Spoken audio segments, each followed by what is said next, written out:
రవి ప్రకాష్ సిలికానాంధ్ర ఆసుపత్రి Kuchipudi super speciality వైద్య సేవలు పూర్తిగా ఉచితం.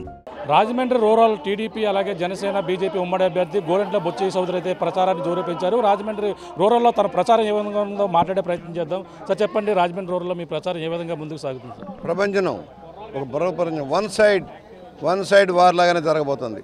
ఈ దుర్మార్గ పరిపాలన అంతం పలకాలని, మంచి ప్రభుత్వం రావాలని, ఉపాధి దొరకాలని, ఉద్యోగాలు రావాలన్న ఆలోచనలో ప్రజలంతా ఉన్నారు.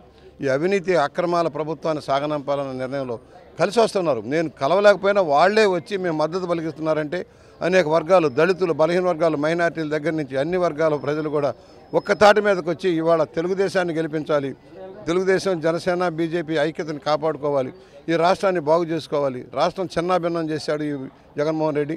ఆ అక్రమ పాలన నుంచి అంతం పలకాలన్న లైన్లో ఉన్నారు. ఇవాళ చూశారు, ఈ 19వ డివిజన్లో చూస్తున్నాం ఎలాంటి స్పందన వస్తుందో మీరు చూస్తున్నారు.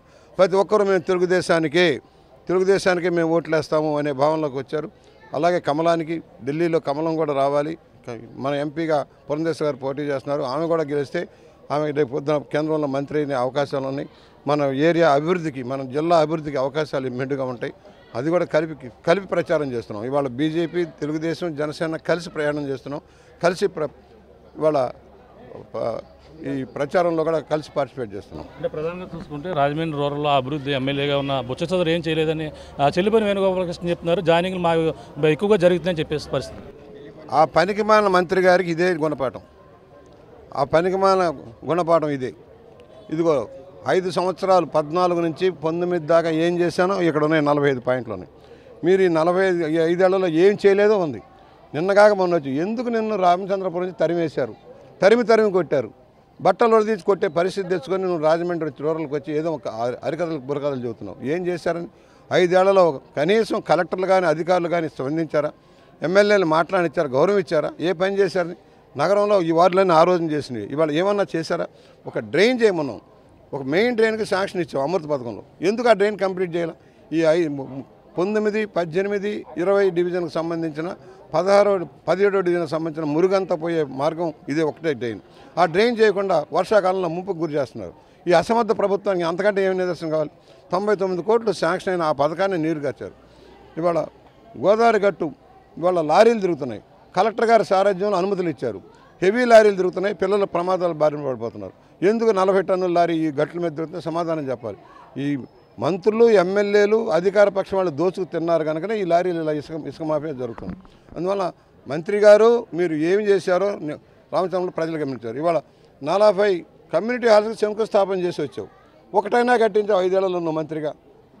ఆఖరికి ఎంత అవినీతికరమని అంటే తోపుడు వాళ్ళ దగ్గర డబ్బులు, కొబ్బరి బండాలు అమ్ముకునే వాళ్ళ దగ్గర రోజుకు 100 రూపాయలు వసూలు చేసే దౌర్భాగ్య స్థితి, గుళ్ళు గోపురాలను కూడా మింగిన వాళ్ళు ఏం మాటలు చెబుతారు? అభివృద్ధి అంటే ఇది.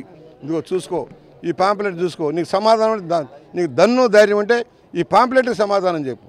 ఏం చేశారో చెప్పండి 5 ఏళ్లలో.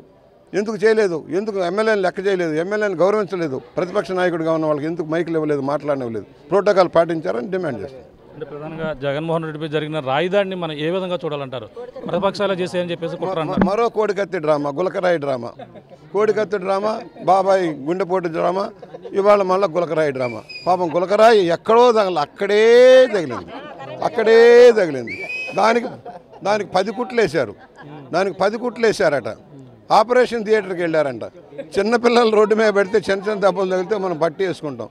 పాపం ముఖ్యమంత్రి గారు సానుభూతి కోసం చేసిన డ్రామా అట్టర్ ఫ్లాప్ షో అయిపోయింది. ఒకరోజు సినిమా రిలీజ్ అయిన గంటలోనే బాక్సులు తిరిగి వచ్చినట్టు జగన్మోహన్ రెడ్డి గారి ఈ గులకరాయి డ్రామా అట్టర్ ఫ్లాప్ అయిపోయింది.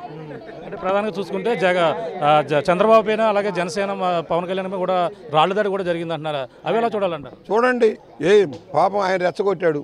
నా మీద ఏదో జరిగింది, సానుభూతి చూపించండి ప్రజలారా అన్నాడు. ప్రజలు మీ సానుభూతి లేదు, నీ బొంద లేదు, పొమ్మన్నారు.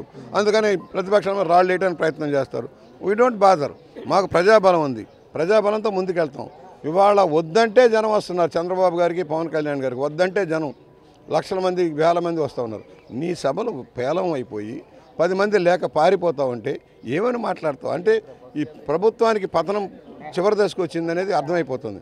జనం ఎందుకు రావటం లేదు? నువ్వు కోట్ల రూపాయలు ఖర్చు పెట్టి దోచుకున్న సొమ్ము ఖర్చు పెట్టినా కూడా జనం పారిపోతా ఉన్నారు. నీ సిద్ధం కాదయ్యా, మేము సిద్ధంగా లేవు, నేను ఇంటికి నప్పడానికి సిద్ధంగా ఉన్నామని వాళ్ళు చెబుతూ ఉన్నారు. రాజమండ్రి రూరల్లో బొత్స చౌదరి ఏ విధంగా ఎంత మెజార్టీతో గెలవబోతున్నారు? థంపింగ్ మెజార్టీ అడగొద్దు. ఏం జరగబోతుందో వండర్స్ చూస్తారు. రాజమండ్రి రూరల్లో బొత్స చౌదరి ప్రభావం. మరిన్ని వీడియోస్ కోసం ఛానల్ ని సబ్స్క్రైబ్ చేయండి. లేటెస్ట్ అప్డేట్స్ కోసం వాట్సాప్ ఛానల్ ని ఫాలో చేయండి. అండ్ లింక్ డిస్క్రిప్షన్ లో ఉంది.